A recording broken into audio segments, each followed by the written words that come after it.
Hello everyone. True IAS and PCS में दोस्तों आप सभी का स्वागत है। आज के लेक्चर में हम लोग नितिन सिंघानिया की इंडियन इकोनॉमी की बुक से एक बहुत ही ज़्यादा इम्पॉर्टेंट चैप्टर जो है स्टार्ट करने जा रहे हैं। हालांकि इसका बेस हम लोग सीबी सचदेवा की बुक जो है 12th क्लास की मैक्रो इकोनॉमिक्स उससे बिल्ड कर चुके हैं, लेकिन फिर भी ये चैप्टर आपको उस बुक के कंपैरिजन में ज़्यादा एक ब्रॉड एनालिसिस देगा। और ऐसा नहीं है कि जिसने सीबी सचदेवा के लेक्चर अटेंड नहीं करे हैं तो वो इस चैप्टर को नहीं समझ सकता। चैप्टर मैं पहले आपको दिखा देता हूँ। चैप्टर है हमारा मनी एंड बैंकिंग। दोस्तों आगे बढ़ने से पहले एक बात बताना चाहूँगा। यूपीएससी के जितने भी एग्ज़ाम्स होते हैं ना, या किसी भी स्टेट पीएससी के जो भी एग्ज़ाम्स हों, लाइक एमपीपीएससी हो गया या कोई भी आप एग्ज़ाम दे रहे हो, APFC, EPFO, Lok Sabha protocol, Rajya Sabha protocol, SSC, इन सारे एग्ज़ाम्स के अंदर ना अगर पूरी की पूरी लोग इकोनॉमिक्स पढ़ के जाते हैं, मैं उनसे ये कहता हूँ कि सबसे पहले अगर कोई मनी एंड बैंकिंग को कवर कर लेना तो इट इज़ जस्ट लाइक कि पॉलिटी से किसी ने पार्लियामेंट का चैप्टर जो है वो कंठस्थ कर लिया है। जैसा कि आपको पता है पार्लियामेंट से क्वेश्चन आते ही आते हैं पॉलिटी में। ऐसे ही अगर इकोनॉमी को डिफाइन करना है ना किसी भी एग्जाम के सिलेबस को, कि इकोनॉमी पूछी जाएगी, उसमें इकोनॉमिक्स पूछी जाएगी, इंडियन इकोनॉमी पूछी जाएगी, तो आपको मनी एंड बैंकिंग कर लेना चाहिए। बहुत ही ज़्यादा कॉम्प्रिहेंसिव लेवल से हम इस चैप्टर को कंप्लीट करेंगे। और अगर आपको ज़ीरो नॉलेज भी है मनी एंड बैंकिंग की, तब भी आपकी बहुत अच्छे से हेल्प हो जाएगी अलॉन्ग विद सीबी सचदेवा के लेक्चर जो कि आपको देखने हैं। तो चलो अब हम इस चैप्टर को स्टार्ट करते हैं। मनी एंड बैंकिंग, ठीक है। यानी कि ये जो चैप्टर है ऑटोमेटिकली दो पार्ट में डिवाइडेड होगा। पहले हम जानेंगे पैसे के अस्तित्व के बारे में। ये पैसा क्या होता है, क्या सच में पैसा वैसे ही है जैसा कि शुरू से हम सोचते हैं, हमें सिखाया गया है, या फिर कोई ऐसी चीज़ भी हो सकती है कि मान लो ये मैं हूँ और ये अंकिता है, हम आपस में किसी चीज़ की ट्रांजैक्शन कर रहे हैं, बीच में हम किसी भी प्रकार की अथॉरिटी को अगर शामिल ना करें, और वो अथॉरिटी कौन सी है? बैंक।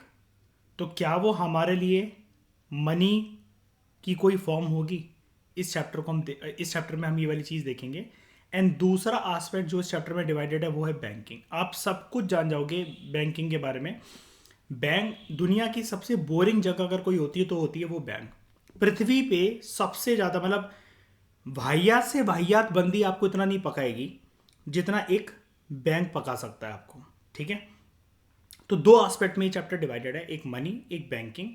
और प्रैक्टिकली बैंकिंग आपको पकाता है, लेकिन यहाँ पर आपको बैंकिंग जो थ्योरेटिकल एंगल से मैं आपको पढ़ाऊंगा वो आपको बहुत अच्छा लगने लगेगा एंड आपके एग्जाम में डेफिनेटली हेल्प होगी। कोई भी क्वेश्चन कोई भी question I can vouch for it, कोई भी क्वेश्चन अलॉन्ग विद बस आपको थोड़ा सा पीटी 365 की इकोनॉमी से जो भी लेटेस्ट अपडेट हुई होंगी and economic survey plus budget, इसको अगर आप कंठस्थ कर लो मनी एंड बैंकिंग के साथ, तो आपके 100 क्वेश्चंस अगर मनी एंड बैंकिंग के हैं तो उसमें से आपकी 100% ही बनेगी, एक भी क्वेश्चन उसके बाहर नहीं आने वाला। That's my personal guarantee. चलो सबसे पहले जानते हैं कि पैसा क्या होता है, मनी क्या होता है। देखो वैसे तो सीबी सचदेवा की बुक में और यहाँ पर थोड़ा सा डिफरेंस है, लेकिन एक बार के लिए मैं ना आपको कुछ एक इंट्रोडक्शन देना चाहता हूँ।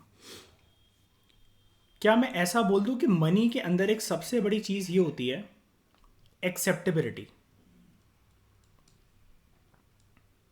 एक मिनट के लिए अपने दिमाग से गांधी के 50 रुपए के, 100 के, 200 के, 500 के, 2000 के नोट निकाल दो। मनी क्या कोई ऐसी चीज़ होती है जो कि एक्सेप्टेबिलिटी के ऊपर वर्क करती है?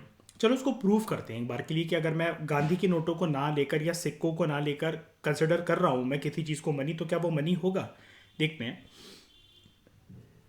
मान लो कि मैं अपनी बंदी के साथ खाना खाने गया 5 स्टार होटल या कुछ भी करके, और उसका बर्थडे था या फिर हमारी रिलेशनशिप एनिवर्सरी थी, और मैं उसको लेकर गया बहुत अच्छी जगह पर।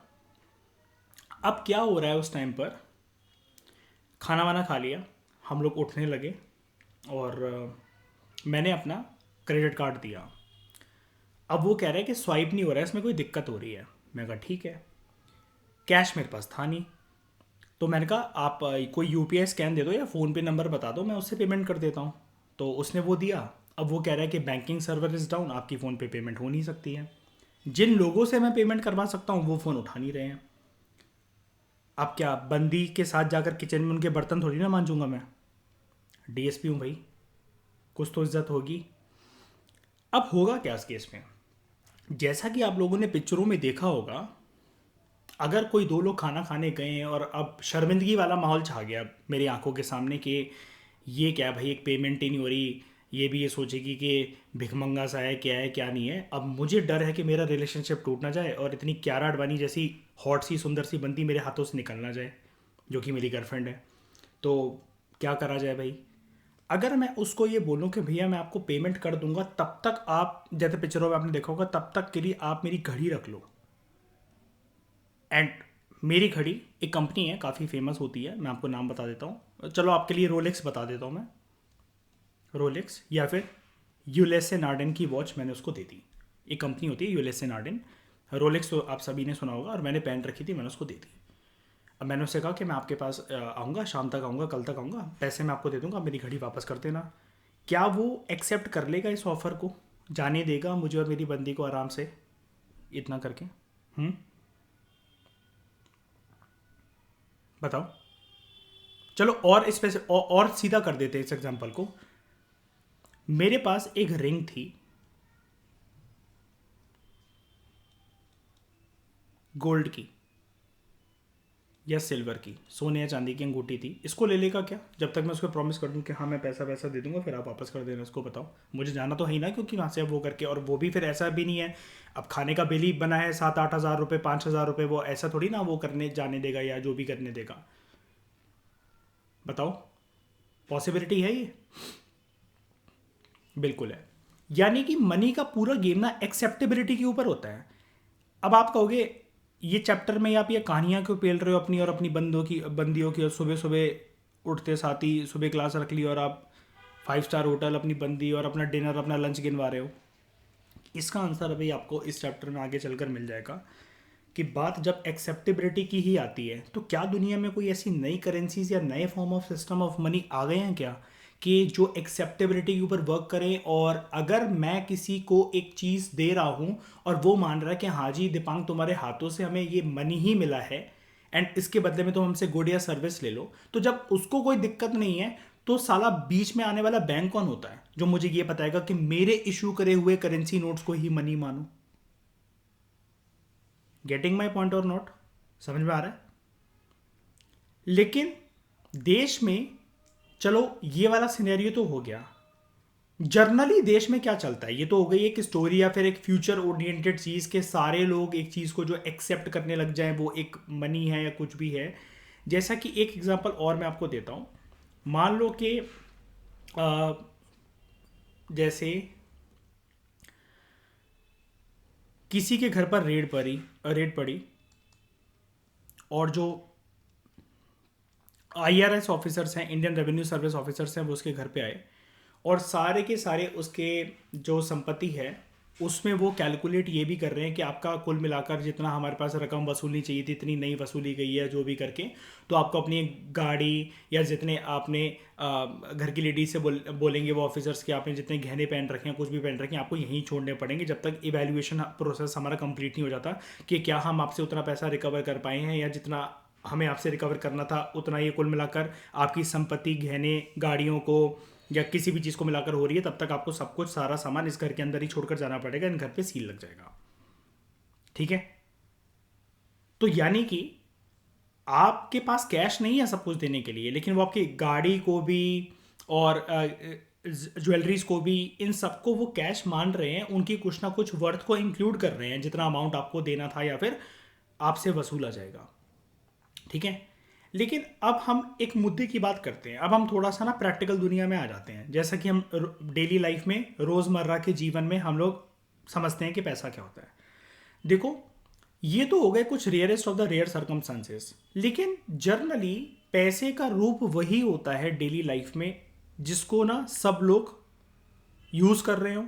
कुल मिलाकर हम ऐसा कहते हैं कि वो हमारी इकोनॉमी के अंदर रोटेट हो रहा हो, और वो एक ऐसी चीज़ है जिसको हम चाहे वो सिक्कों की फॉर्म में हो, नोट की फॉर्म में हो, हम उसको एवरीडे लाइफ के अंदर देखते ही देखते हैं।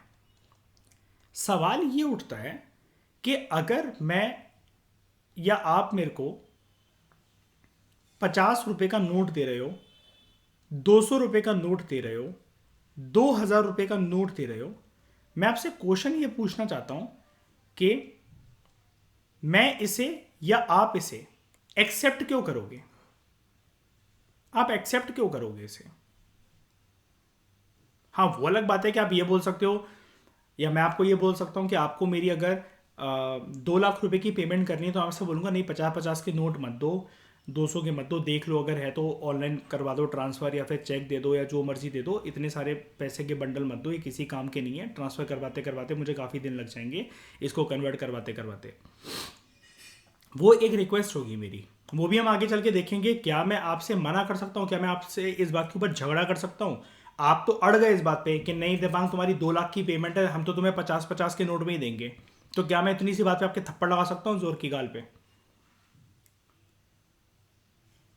या फिर मुझे एक्सेप्ट करनी ही पड़ेगी अगर आप अपनी जिद पर आ गए तो? ये हम देखेंगे, डोंट वरी, अभी हम देखेंगे इन सारे पहलुओं को। लेकिन मैं आपको बस एक क्यूरियोसिटी की तरफ ले जा रहा हूँ। मुझे सबसे पहले इस चीज़ का आंसर चाहिए आप लोगों से। ये जो 50 के नोट है, 200 के, 2000 के, 500 के, मतलब इकोनॉमी के अंदर जो भी घूम रहे हैं, या फिर 10-10 रुपए वाले सिक्के हैं, आजकल आप लोगों ने देखा होगा, आई थिंक आपके हाथ लगे होंगे, 20 रुपए के सिक्के भी आ गए हैं। ठीक है, इतने ज़्यादा सर्कुलेट नहीं हो रहे हैं, लेकिन फिर भी आ गए अगर आपके हाथ लगा हो कभी हाल फिलहाल में। तो मान लो कि आपको किसी की 200 रुपये की पेमेंट करनी है और आप उसको ये 10 सिक्के जो है वो ये दे रहे हो। मुझे ये जानना है, ये सिक्के हैं या जितने भी नोट हैं जो कि देखे दिखाए हैं, गांधी के फेस की जो सीरीज है, ये एक्सेप्ट किस बेसिस पर हो जाता है? ये फालतू टर्म मेरे सामने यूज मत करना। ये ऑथोराइज या लीगल टेंडर मुझे नहीं पता, अभी इतनी कॉम्प्लिकेटेड टर्म्स नहीं, ये बाद में जानेंगे।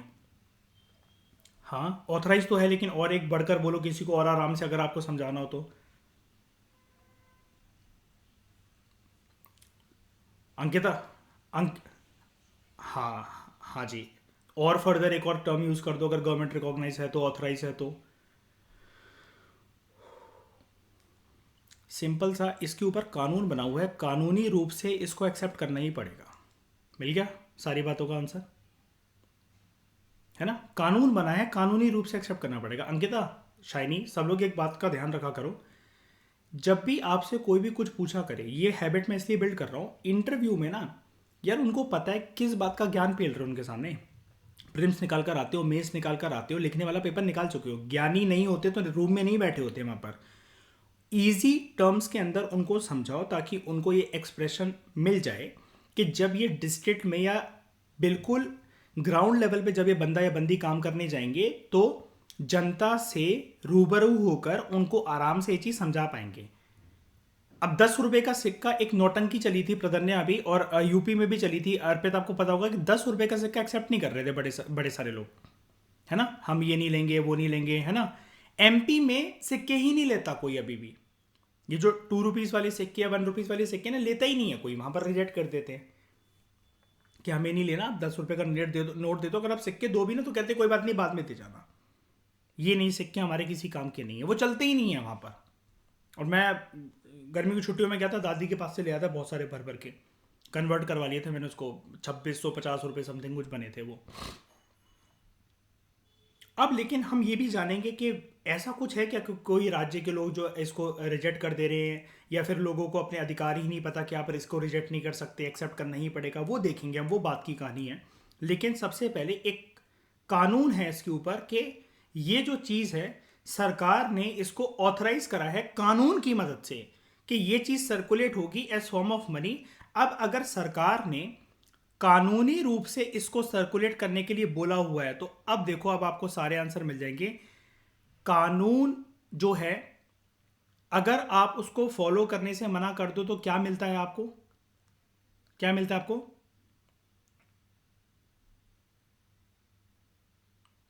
पनिशमेंट, पेनल्टी, डंडा मिलेगा तेल वाला। ठीक है, और अगर ये सरकार ने ऑथराइज करा है कि जो मनी है वो सर्कुलेट होगा, हमने ऑथराइज करा है इसको, कानूनी रूप से सर्कुलेट होगा, और अगर इसको कोई फॉलो करने से, एक्सेप्ट करने से मना कर दे, तो क्या ये कानून का उल्लंघन माना जाएगा? तो क्या उस पर्सन को पनिशमेंट का या किसी न किसी चीज़ का सामना करना पड़ सकता है कानूनी दायरे में? बिल्कुल। तो क्या आपको एक चीज़ का आंसर मिल गया हरनीत?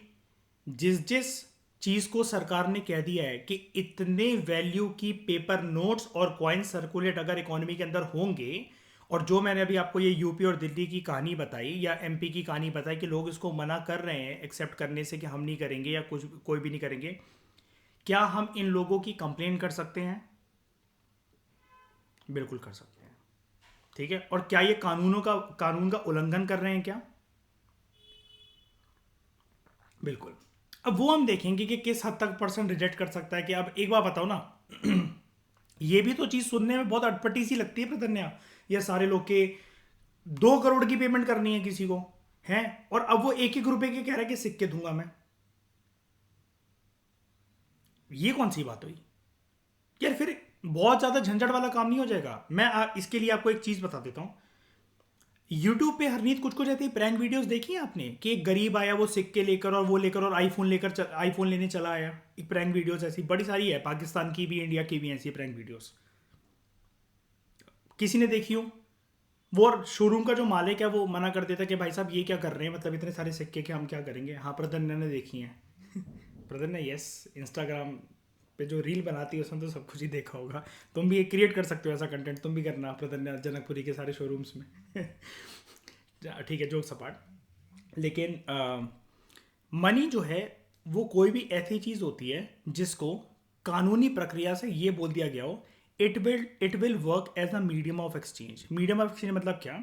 अगर मुझे किसी से कोई गुड लेना है, गुड लेना इन द सेंस कि बाजार में गया हूँ, मैं बिस्किट का पैकेट लेकर आया, चिप्स लेकर आया, कुछ भी लेकर आया, ठीक है, मैं उसको बेसिकली कैश दूंगा। जो भी पैसा जो होगा, जो कि एक्सेप्ट होगा देश के अंदर, जो भी घूम रहा होगा, मैं उसको वो चीज़ दूंगा और वहाँ से बदले में मुझे गुड मिल जाएगा। Similarly service, service in the sense के आप कोई ओला या ऊबर की कैब बुक करवा रहे हो, आप बस सर्विस ले रहे हो, आप बाल कटवाने जा रहे हो, सैलून सर्विस ले रहे हो, आप में से कोई बंदियां हैं वैक्सिंग करवा रही हैं, कुछ भी है, ये सारी सर्विसेज हैं।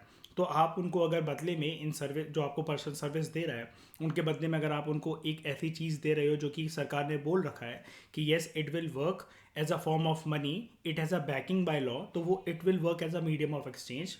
पैसा जो है वो आपके गुड्स एंड सर्विसेज की लेन देन में मदद करेगा। ठीक है। अब ऐसे 2 तरह के पैसे होते हैं जर्नली, इसके मैं जर्नली वर्ड यूज कर रहा हूँ, मतलब इसके फॉर्म और बदल सकते हैं, ठीक है, लेकिन जर्नली देश में 2 तरीके का पैसा होता है हमारे। एक होते हैं पेपर नोट्स, कागज वाले, और एक होते हैं कॉइन्स, मेटल्स वाले। ठीक है।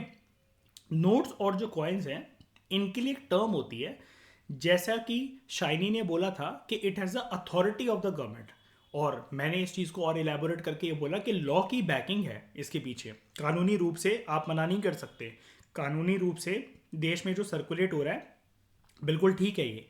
तो इसको हम लोग बोलते हैं, जब भी किसी चीज़ के पीछे कानूनी बैकिंग हो ना, तो वो है फियाट मनी। जब भी सरकार, या जब तक सरकार के ऑर्डर पर या अथॉरिटी पर कोई भी चीज सर्कुलेट हो रही है जिसको मनी का नाम दिया जा रहा है, तो वो फियाट मनी होती है। मैं रिपीट कर देता हूं इस चीज को। जब तक सरकार के ऑर्डर या अथॉरिटी पर कोई भी चीज सर्कुलेट हो रही है और सरकार ने कह रखा है कि हमारी बैकिंग है, यस, हमने इसको अलाउ कर रखा है कि इसको तुम मनी बोलोगे, इसको तुम पैसा बोलोगे, इसको तुम लक्ष्मी बोलोगे, इसको तुम गांधी बोलोगे, और ये देश में जो सर्कुलेट हो रहा है गुड्स एंड सर्विसेज की लेन देन के लिए, ठीक है, तो वो चीज है मनी। कहने को इसका मतलब ये भी है कि सरकार कल को अगर ये बोल दे कि एक किसी टॉफी को बोलते सरकार के मनी की फॉर्म में वर्क करेगी, तो क्या सच में करने लगेगी क्या?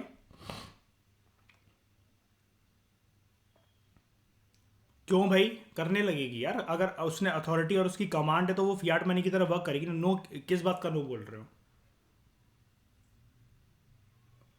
अगर सरकार को खींचने थे हरनी, तो सरकार ने 500 और 1000 के पुराने वाली सीरीज बंद नहीं कर दी? बताना जरा। अब आप इसको किसी को दो या आपके घर में अगर वो एक अमाउंट से ज्यादा मिल गया ना, आपको जेल हो जाएगी। अब आप कहोगे इतने सालों की तो नौटंकी है, मैं उसी को देख देख के तो बड़ी हुई हूं, जब उसको बाजार में लेकर जाती थी दुकानदार तो बहुत खुश होते थे, अब जब मैं किसी को वो ऑफर कर रही हूं तो लोग कंप्लेन कर रहे हैं, पुलिस को फोन कर रहे हैं। क्यों? वो इसलिए कर रहे हैं, वो एक टाइम पर कानूनी रूप से फ्लो कर रही थी इकोनॉमी के अंदर, लेकिन अब सरकार ने जो उसके ऊपर आशीर्वाद का हाथ हाथ रखा हुआ था वो खींच लिया। तो क्या मैं ये कह सकता हूं कि ये सरकार डिसाइड करेगी कि कोई भी चीज फियाट मनी की तरह क्या वर्क कर रही है? बताओ प्रदन्या, सब लोग समझ में आया फियाट मनी का कंसेप्ट? कुछ भी बोल सकती है ना सरकार, इसका मतलब किसी लकड़ी के टुकड़े को, किसी दरवाजे को, कुछ भी, मतलब ऊट पटांग जो आपके मन में आ रहा है, लेकिन अगर सरकार ने बोल दिया है कि इसकी अथॉरिटी है, it will circulate as form of money, तो it will work as money. सरकार कल को इसका मतलब ये भी कर सकती है ना, क्या फियाट ऑर्डर से ये भी तो कह सकती है ना कि सारे के सारे नोट्स और कॉइन्स बंद करे जाते हैं और अब हर एक ट्रांजैक्शन या फॉर्म ऑफ मनी से डिजिटल मनी ही होगा, प्लास्टिक मनी ही होगा in the form of ATM cards, या digital money in the form of PhonePe, UPI IDs, या जो भी हैं, गूगल पे, पेटीएम। बताओ, एग्री? ठीक है। अब देखो, एक इकोनॉमिस्ट है, अगर आपको मनी की डेफिनेशन लिखनी है तो आप इसके कंधे पे रख के बंदूक चला सकते हो, लेकिन हमने जो सीवी सचदेवा के अंदर पढ़ी है, anything which is generally accepted as a payment, वो वही है। तो ये डेफिनेशन एक्चुअली इसने दी थी। आप कोई भी अपनी डेफिनेशन मनी की बना सकते हो, ऐसी कोई टेंशन वाली बात नहीं है। तो money can be defined as anything that is generally accepted as a medium of exchange. ठीक है? जर्नली, जर्नली इसलिए क्योंकि सदाबहार नहीं होगा। सरकार ने अगर अपना हाथ जो रख रखा है आशीर्वाद की फॉर्म में उस मनी के ऊपर, लीगल बैकिंग जो उसको दे रखी है, कानूनी रूप से जो उसको सपोर्ट दे रखा है, कानूनी रूप से जो उसको परमिशन दे रखी है सब सर्कुलेट होने की इकोनॉमी के अंदर, अगर सरकार के मूड स्विंग्स हो गए और मन पलट गया सरकार का, तो सरकार क्या करेगी? भाई और बहनों, आज से 500 और 1000 की सीरीज बंद होती है ना? अनाउंस हो जाएगा टीवी पे आके। It is generally accepted as a medium of exchange. Medium of exchange मैंने आपको बता दिया, अगर आपको कोई भी गुड्स एंड सर्विसेज की प्राप्ति करनी है, बदले में उसकी पेमेंट करने के लिए आप इसको यूज कर सकते हो। And at the same time it acts as a measure, एक कीवर्ड। दूसरा keyword store of value. Measure कैसे? हाँ, मेजर कैसे? मेजर इस तरीके से कि अगर आपको किसी भी चीज को अगर ये बताना है कि उसकी कीमत कितनी है, ये है कितने का, इसकी प्राइस क्या है, इसका प्राइस टैग क्या है, तो वो चीज मनी ही कर सकता है आपके लिए, क्योंकि जहां पर बात आ गई प्राइस की, वहां पर बात आ गई मनी की। मेजर एक पर्टिकुलर चीज, उसी के अंदर वो चीज हो सकती है। एक छोटा सा एग्जांपल जैसे मैं आपको बताऊं कि money, how it works as the measure of value. अब मुझे एक बात बताओ, एक बस है और एक फरारी है। स्पेस किसके अंदर ज़्यादा है? बस के अंदर, बट ऑब्वियस ही बात है। लेकिन उतने में कम से कम 30 से 40 50 बसें आ जाएंगी जितने में एक फरारी आ रही है। मान लो 10 बस 15 बस तो मान ही लो, चलो ठीक है, जितने में एक फरारी आ रही है। दो लोग से ज़्यादा उसमें बैठ नहीं सकते, एक तो खुद जो गाड़ी चलाएगा और बगल में उसकी माशूका बैठेगी, और सामान रखने की भी कोई बहुत ज़्यादा जगह नहीं है। लेकिन फिर भी आप ये कहो कि जिसमें स्पेस ज़्यादा है उसकी कीमत ज़्यादा होनी चाहिए ना। फरारी वाले अपनी गाड़ी 1 करोड़, 2 करोड़, 3 करोड़, 7 करोड़ क्यों बेच रहे हो, जबकि बस जो है वो करोड़ों में नहीं जा रही उसकी वैल्यू। ये चीज़ कैसे मेजर करें हम लोग?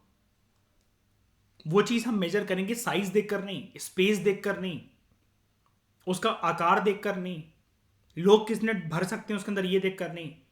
एक कंपनी ने प्राइस टैग उसके ऊपर रख रखा है एंड हम उसको मेजर कर रहे हैं थ्रू मनी। मनी यहां पर इसका मतलब एक तरीके से कि स्केल की तरह काम करता है, किस चीज की कितनी कीमत होगी इकोनॉमी के अंदर। एंड अगेन ये चीज ना प्रोड्यूसर पे भी डिपेंड करती है। फरारी वाले चाहे तो नैनो की तरह नैनो के रेट पर बेच दें फरारी को, लेकिन उन्होंने बेसिकली अपना एक प्राइस टैग लगा रखा है, एंड अगर उनकी डिमांड है, लोग उसको खरीद रहे हैं तो खरीद रहे हैं, वो चल रहा है। और वो दिन प्रतिदिन महंगी होती चली जा रही है, सस्ती तो नहीं हो रही है। दूसरा, store of value. Store of value का मतलब क्या है? शाइनी, क्या मतलब होता है स्टोर ऑफ वैल्यू का? मनी क्या?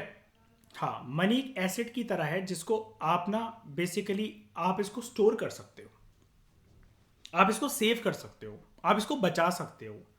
अगर सारी चीज़ों की अहमियत अगर बढ़ गई इन टर्म्स ऑफ मनी या किसी चीज़ की एसेट की, तो आपके पास जो एसेट है, अब काफ़ी लोग कंफ्यूजन में होंगे कि सर ये एसेट क्या होता है, ज़रा इसको रिवील करो। कोई भी चीज़, अगर आपके पास कोई ज्वेलरी है, कोई प्रॉपर्टी है, कोई गाड़ी है, कोई ज्वेलरी है, कुछ भी है आपके पास, सोना चांदी का कुछ भी, या प्रॉपर्टी गाड़ी खड़ी हुई है, कुछ भी है, वो आपका एसेट है। ठीक है। मनी जो है it is a best asset because you can store it. उस वैल्यू को आप स्टोर करके रख सकते हो। एंड अगेन इसके लिए जो माध्यम होता है स्टोर करने का, वो होते हैं जर्नल फॉर्म में, वो होते हैं देश में बैंक। ठीक है। एंड आप अपने पास भी रख सकते हो तिजोरी वगैरह में, ऐसी कोई दिक्कत नहीं है। तो ये चीज़ आपको समझ में आ गई। लेकिन राइटर यहाँ पर एक चीज़ के ऊपर बहुत ज़्यादा एम्फोसाइज कर रहा था, और वो है कि मनी जो है वो फियाट मनी है देश में, जो अगर सरकार की अथॉरिटी से जो घूम रहा है, तो फियाट मनी को एक बारी और थोड़ा सा गहराई में जाकर समझते हैं। फियाट मनी को हम लोग डिफाइन कर सकते हैं एज गवर्नमेंट इशूड करेंसी। ये करेंसी गवर्नमेंट ने इशू करी होती है। और अब एक लाइन है इंपॉर्टेंट, ध्यान से सुनना, एक ही बार में समझ में आ जाएगी। गवर्नमेंट ने इसको इशू करा होता है।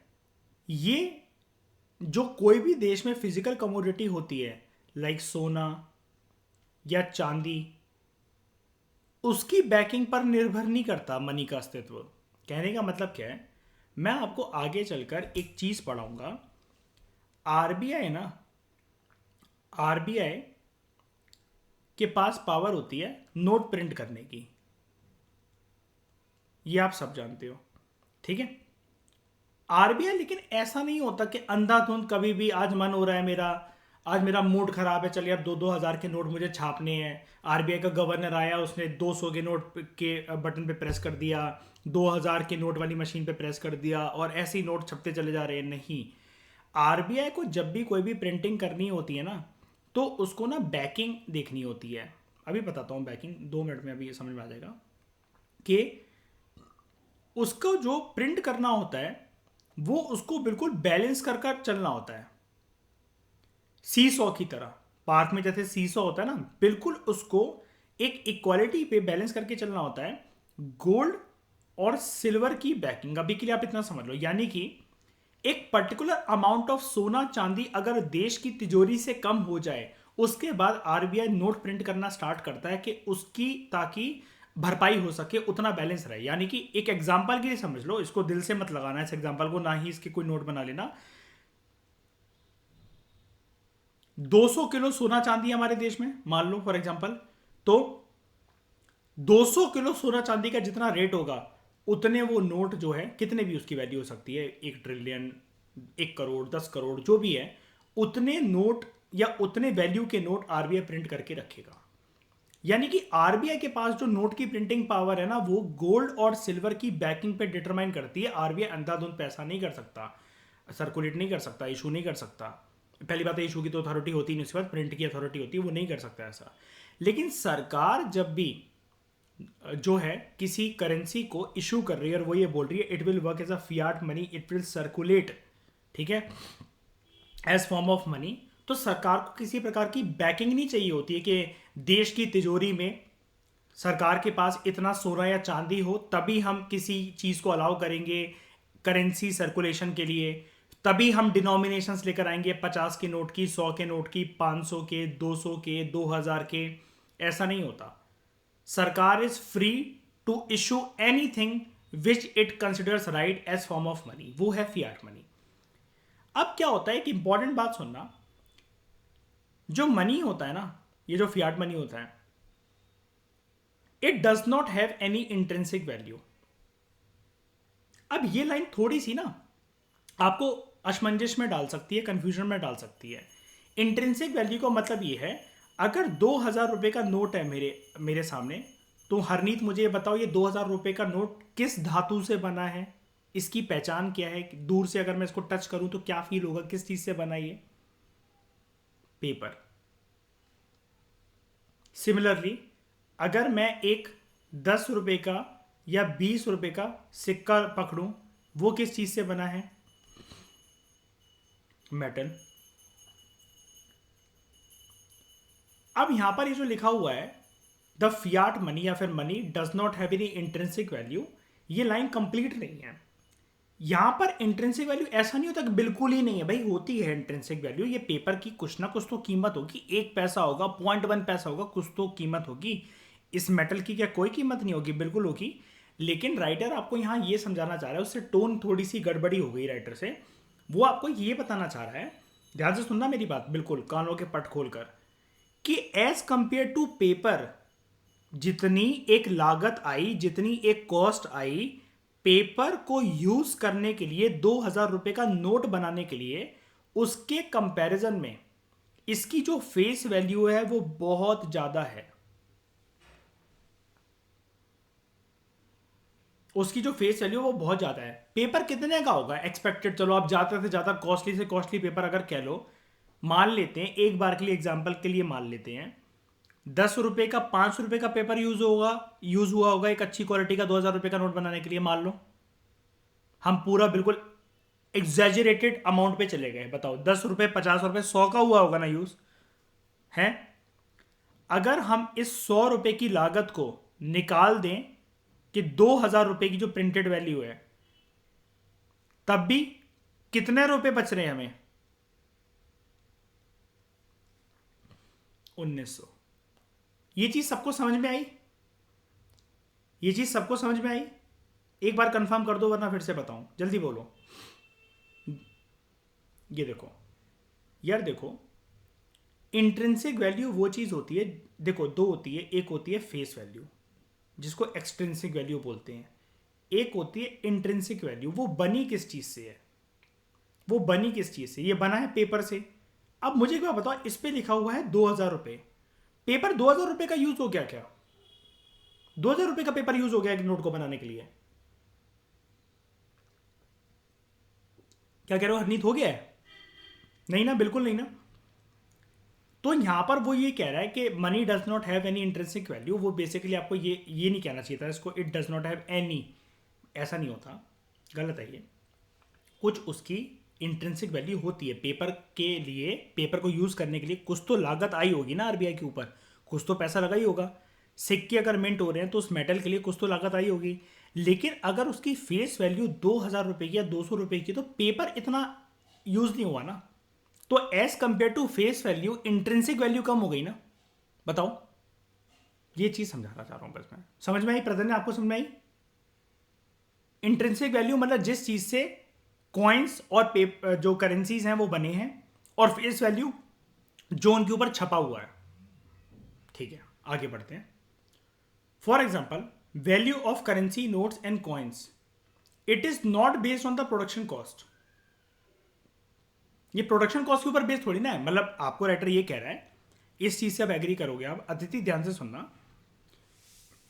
अगर कोई नोट 2000 रुपए का है, अगर कोई नोट 100 रुपए का है, कोई सिक्का 2 रुपए का है, कोई सिक्का 10 रुपए का है, 20 का है, 5 का है, ये इस पे 2000, 100, 5, 20, 500, 200, 50, राइटर कह रहा है ये इसलिए नहीं लिखे जाते हैं कि इसकी प्रोडक्शन कॉस्ट इतनी आई है। नहीं, प्रोडक्शन कॉस्ट इतनी नहीं आई है, प्रोडक्शन कॉस्ट बहुत कम आई है।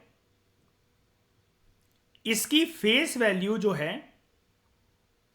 वो डिटरमाइन करी गई है सरकार के द्वारा, बिकॉज सरकार is the issuing authority here. और वो जो गारंटी है कि इतने बड़ा पेपर 2000 रुपए की वैल्यू को लेकर घूमेगा, सरकार ने इस चीज को ऑथराइज करा है। किसे ऑथराइज करा है? To the bearer of debt currency और कॉइन, यानी कि हमें, कि अगर हमारे पास वो 2000 का नोट या 20 रुपए का सिक्का है तो हम उससे 2000 रुपए तक का सामान या 20 रुपए तक का कोई भी सामान या सर्विस ले सकते हैं। तो यानी कि हम कुल मिलाकर ये कह सकते हैं कि जो भी करेंसी नोट्स और कॉइन्स जो होते हैं वो फियाट मनी होते हैं, अगर गवर्नमेंट की बैकिंग है उसके ऊपर तो। और ये जो लाइन है ना कि all currency notes and coins are fiat money, ये एक एक्सेप्टेबिलिटी के फॉर्म में यहां पर आपको बताई जा रही है, लीगल फॉर्म में बताई जा रही है। एक्सेप्टेबिलिटी को भी गोली मारो, लीगल फॉर्म में। Legal form in the sense क्या, ऐसा नहीं है जैसे फर्जी अभी एक सीरीज आई है शाहिद कपूर की, ऐसा नहीं है कि आप घर पे बैठ के किसी मशीन में जाकर नोट वोट बना लो, कॉइन्स बना लो और फिर आप उसको सर्कुलेट करने लगो कि हाँ भाई ये भी एक फियाट मनी है। नहीं, आपने इशू नहीं करा उसको, आप उसको घर पे बना रहे हो और आपके पास अथॉरिटी नहीं है, आप धांधलेबाजी कर रहे हो, फ्रॉड कर रहे हो, आप 420 कर रहे हो। ठीक है। अब एक टर्म का हम लोग इस्तेमाल करते हैं जो कि आपको बहुत कम जगह पर मिलेगा, जो हमने ऊपर अभी एक्सप्लेनेशन ली ना, उसी एक्सप्लेनेशन से ये टर्म डिराइव होगी। क्या है ये टर्म, देखते हैं इस चीज को। सिग्न्योरेज। सिग्न्योरेज, आई एम टेलिंग यू, आने वाले एग्जाम्स जितने भी हैं ये, इसके अंदर कहीं ना कहीं ये वाली जो टर्म है ये आपको देखने को मिल सकती है, सिविल सर्विस में भी पेंडिंग है, क्योंकि ये टर्म नहीं पूछी गई। और मनी इन बैंकिंग से बहुत कुछ सवाल पूछे जाते हैं, लेकिन बहुत सारी चीज़ें पेंडिंग भी हैं। सिग्नोरेज क्या होता है, जो कि अभी हमने ऊपर एक्सप्लेनेशन दी थी ना, वही है। अब आपको आराम से समझ में आ जाएगा। जो एक्सप्लेनेशन मैंने दी थी उसी को सिग्नोरेज बोलते हैं अंग्रेजी में। ठीक है।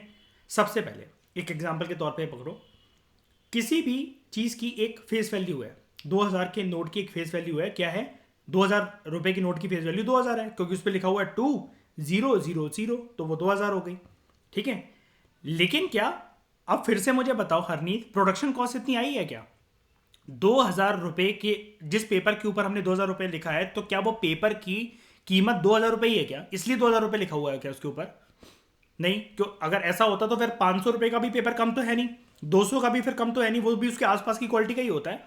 साइज में 2000 हल्का सा बड़ा हो गया तो क्या 1500 रुपए बढ़ा दोगे? मतलब 500 का नोट भी उसके आसपास का है, ठीक है, 100 का नोट भी उसके आसपास का है, वो बस थोड़ा सा पेपर बड़ा हो गया, उसके रंग बदल गए, पीछे कोई एक फोटो डाल दी, तो क्या उसके 1500 रुपए बढ़ जाएंगे? या फिर 100 रुपए के नोट से कंपैरिजन करें तो क्या 1900 रुपए बढ़ जाएंगे? ऐसा नहीं है।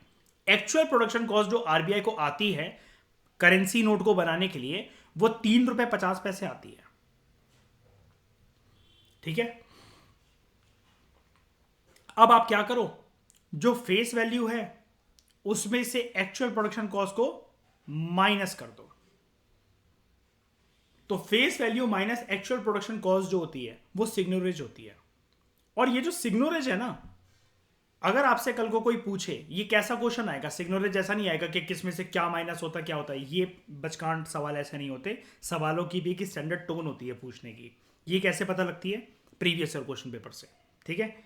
जो सिग्नोरेज होता है ना, अगर आपसे कल को कोई पूछे भाई आरबीआई का प्रॉफिट क्या होता है देश में, आरबीआई के पास कैसा पैसा आता है, आरबीआई का प्रॉफिट क्या होता है, आरबीआई का प्रॉफिट सिग्नोरेज होता है। ठीक है। देखो, जो सिग्नोरेज आरबीआई ने अर्न करा, कैसे अर्न करा? Face value minus production cost through printing currency notes. अब यहां पर मुझे क्या बताओ, थ्रू प्रिंटिंग करेंसी नोट्स लिखा हुआ है या कॉइन क्यों नहीं लिखा हुआ है? क्योंकि आरबीआई के पास अथॉरिटी ही नहीं होती है कॉइन को क्या करने की, मिंट करने की। वो अथॉरिटी किसके पास है? गवर्नमेंट के पास। गवर्नमेंट में से भी किसके पास है, कौन सी मिनिस्ट्री के पास? Finance ministry. अब मैं आप लोगों को एक चीज, आगे बढ़ने से पहले एक चीज बता देता हूं, यहीं पर अगर बात चल रही है।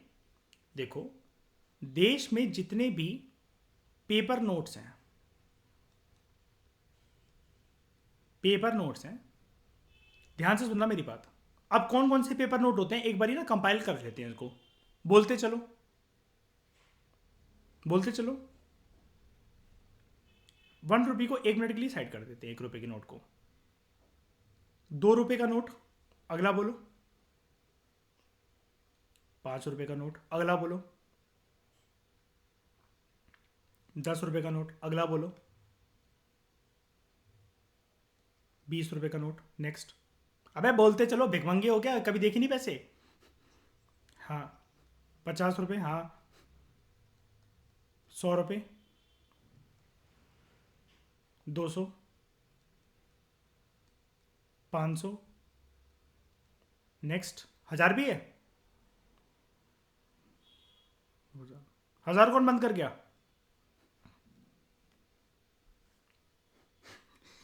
Current government. Isha, mind your language. ठीक है, current government, never use the term of, do not associate any leader with government, ठीक है। याद है ना वो मिस्टर एंड मिस श्रीमती और वो वाली बातें। उस प्रोसेस को क्या बोलते हैं जिसकी प्रक्रिया से पुराने 500 के नोट और 1000 के नोट बंद हुए? डीमोनेटाइजेशन। कब हुआ था? साल 16 में, ठीक है। गोली मारो उसको। इधर तक ध्यान से देखना, अतिथि, हरनीत, प्रतन्या, सब लोग, ये जो पेपर नोट्स हैं जिसका हमने पूरा ये चिट्ठा बनाया, सारे के सारे ये जो हैं, 1 रुपये बेचारे को थोड़ा सा साइड कर देते हैं, लावारिस की तरह घूम रहा है, इसको साइड ही रहने देते हैं। ये जो है इसको इशू करता है आरबीआई, यानी कि आरबीआई के पास इसकी प्रिंटिंग पावर है, प्रिंटिंग पावर। अब 1 रुपये का जो नोट है, नोट 1 रुपये का नोट, नोट तो प्रिंट ही होगा। इसकी जो प्रिंटिंग पावर है प्लस सारे के सारे सिक्के, कॉइन्स। चलो अब मुझे कॉइन्स की कंपाइलेशन दो, कौन कौन से सिक्के, जल्दी बोलो।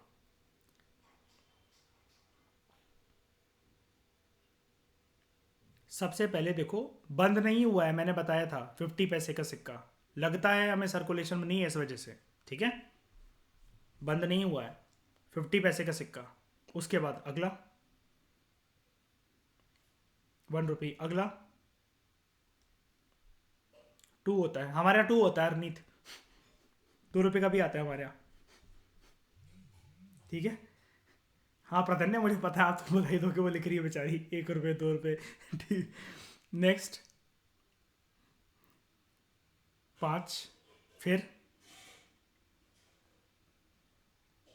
10, फिर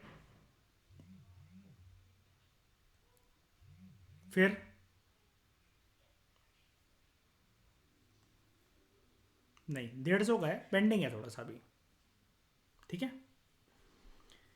अब ये जो सिक्का है, ये जो सिक्के हैं सारे के सारे, प्लस 1 रुपये का नोट, ध्यान से देखना, I am using yellow colour, मैं येलो कलर एक बार के लिए यूज कर रहा हूं।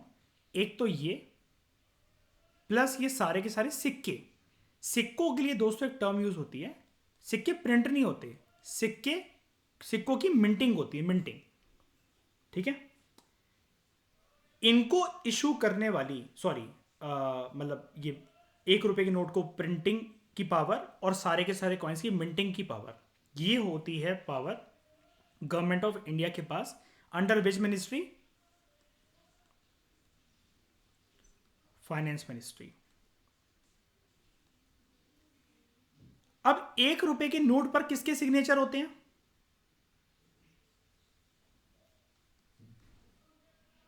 Finance secretary. और सारे के सारे पेपर नोट्स पर किसके सिग्नेचर होते हैं? आरबीआई के गवर्नर की। इतनी बात सबको क्लियर हो गई आज हमेशा के लिए? कुछ कुछ नया जानने को मिला हरनीत, कुछ कंसेप्ट क्लियर हुए, ठीक है। देख रहे हो आप सिक्कों को कितना लाइटली ले रहे थे, पैसों की कभी कदर नहीं करी हरनीत तुमने, देखो तुमने सिर्फ उड़ाए हैं पैसे, ऐसा सोच के चलना होता है, ठीक है। तो सिग्नोरेज क्या होता है? सिग्नोरेज जो कि आरबीआई अर्न करता है थ्रू प्रिंटिंग करेंसी नोट्स। अब समझ गए कि यहां पर कॉइन के बारे में जिक्र क्यों नहीं है प्रधन्य, हरनीत, अदिति? क्योंकि कॉइन की पावर है ही नहीं मिंट करने की आरबीआई के पास, ये पावर किसके पास है? गवर्नमेंट ऑफ इंडिया के पास। और जबकि मैंने सिग्नोरेज आपको टर्म किसके लिए बताई है, किसका प्रॉफिट है, सरकार का कि आरबीआई का? आरबीआई का।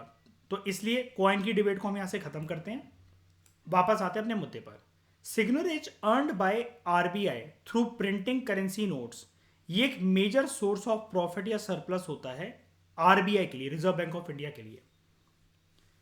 इस सिग्नोरेज का कुछ पार्ट आरबीआई रिटेन करता है, बाकी पूरा का अपने खर्चों के लिए, अपने स्टाफ के लिए, सैलरी वगैरह के लिए वो, और बाकी पूरा का पूरा ट्रांसफर कर देता है सरकार को। अब वो कितना पार्ट होगा, क्या होगा, डिपेंड करता है कि देश में महंगाई कितनी आ रही है, आरबीआई को जो मेटल है कॉइन्स की मिंटिंग के लिए वो कितना महंगा पड़ रहा है, जो पेपर है वो क्या उसकी कॉस्ट चल रही है, ठीक है, ये सब चीज़ों के लिए। ओके, अब एक बार के लिए ना हम सिग्नोरेज को ज़रा कैलकुलेट कर लेते हैं एक बारी ज़रा। अगर करेंसी नोट्स के लिए ₹3.50 की लागत आती है आरबीआई को, तो एक बार के लिए हम इसको जरा देखते हैं कि सिग्नोरेज, अगर ₹2000 के नोट पे सिग्नोरेज, अगर आरबीआई का प्रॉफिट अगर हमें देखना है, या फिर कुछ वो रख लेगा, सरकार को ट्रांसफर कर देगा, लेकिन पहली बार आरबीआई के पास कितना बचेगा, तो चलो देखते हैं।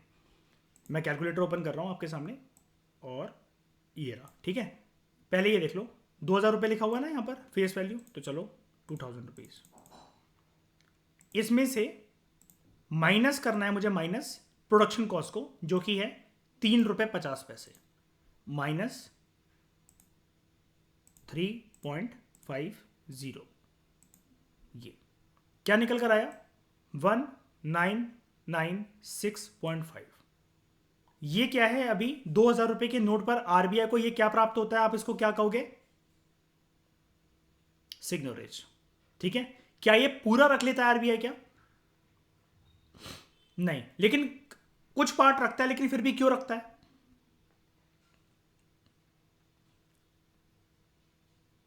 फंक्शंस के लिए, अपने खर्चों के लिए, ठीक है। तो ₹2000 के नोट को, एक नोट को प्रोड्यूस करने पर आरबीआई को कितना सिग्नोरेज प्राप्त होता है टोटल, बाद में मतलब सरकार को ट्रांसफर कर देगा उससे पहले, लेकिन जो टोटल उसके हाथ में आया वो कितना है, 1996.5। आपके सामने मैंने प्रूव करके दिखा दिया लाइव, 1996.5 का सिग्नोरेज प्राप्त होता है। इसमें से कुछ अमाउंट जो भी इनका डिसाइडेड होता है 50-60%, उतना डिटेल में हमें जाने की जरूरत नहीं है। आरबीआई ग्रेड बी के पेपर की तैयारी नहीं कर रहे हैं हम लोग यहाँ पर, सिविल सर्विस की तैयारी कर रहे हैं। We should be a jack of all trades, master of none. किसी भी सब्जेक्ट के अंदर पीएचडी नहीं करनी है, थोड़ा थोड़ा थोड़ा थोड़ा थोड़ा सबके बारे में जानना है बस, ठीक है। इस डिस्कशन में दोस्तों फिलहाल लेते ही, कॉम्प्रिहेंसिव तरीके से मैंने आपको इंट्रोडक्शन दिया। इंट्रोडक्शन थोड़ा सा वास्ट हो गया, लेकिन ज़रूरी था, ठीक है। Thank you very much for discussion.